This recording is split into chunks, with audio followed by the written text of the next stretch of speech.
happy Wednesday to you. How's your week going so far? On our Take 5, which is we just take 5 minutes through the book of James to give us some words of wisdom. We've been going through James's words in chapter 3 that have to do with our words, with our tongues, and how dangerous they can be. In the last few days, we've talked about James showed us that they're destructive like fire. They're untamable, unlike zoo animals. He's going to give a third negative quality about our tongues. And as I think about negative quality, I think a couple of things. On a negative side, I think of the days in which we live. And it's only going to get worse and worse and worse through November. You're going to hear the political ads on both sides that are just throwing trash after trash. And the words are just heaping up. And not only are they falsehoods, they're fear-mongering from both sides. And it's like, just please be quiet. Let's all go on an island somewhere until January. Anyway. Words can be really dangerous, and we're going to hear so many of them. Let's just say, no, I'm not going to be a part of that. Let's have our words be not only seasoned with salt, but gold for people's ears. We've described James in all of his sort of pithy, wise sayings as sort of a New Testament book of Proverbs. And so before we go into James's words here about words, I just looked up Solomon a little bit. Listen to these words of wisdom by Solomon in the book of Proverbs regarding the tongue and the power of our tongue. Proverbs 18:21 says, "Death and life are in the power of the tongue." Death and life are in the power of the tongue. Boy, if you're a teacher, you know that. And the way you talk to your kids, you can give them life or you can totally discourage them. If you're a boss, it's the same way. A husband or wife can do the same thing. Parents can do it. Death and life are in the power of the tongue. Know how powerful your tongue is. Here's another word from the book of Proverbs, Proverbs 16:27.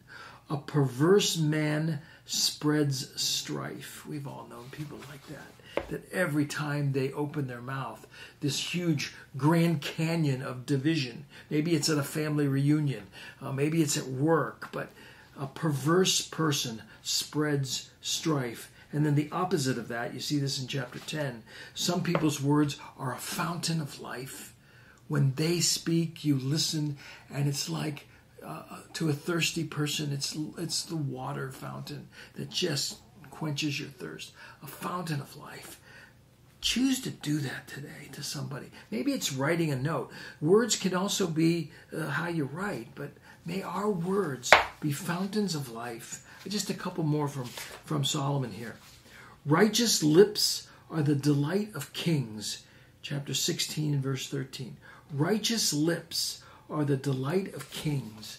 May every leader, not just our president, sure him, but every leader, me as a pastor, you as a parent or a teacher, maybe you're the CEO of a company, but you need righteous lips around you. People that will tell you the truth. People that will give you wise counsel. Not just what you want to hear.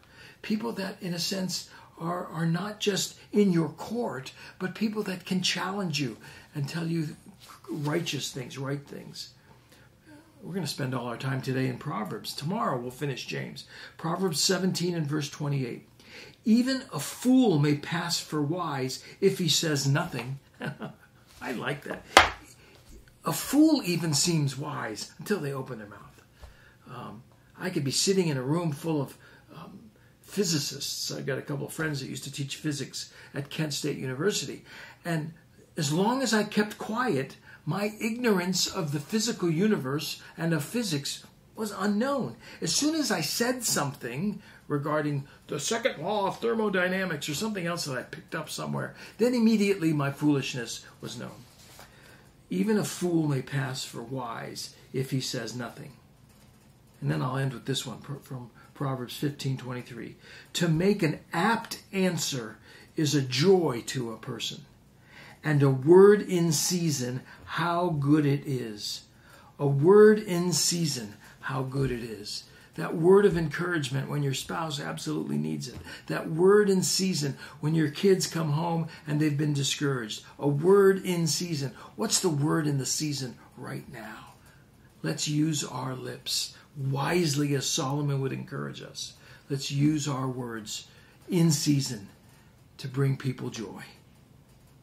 Tomorrow we'll continue with James as we continue this talk about our tongues and how they can be used for good and not so good. I'll see you tomorrow.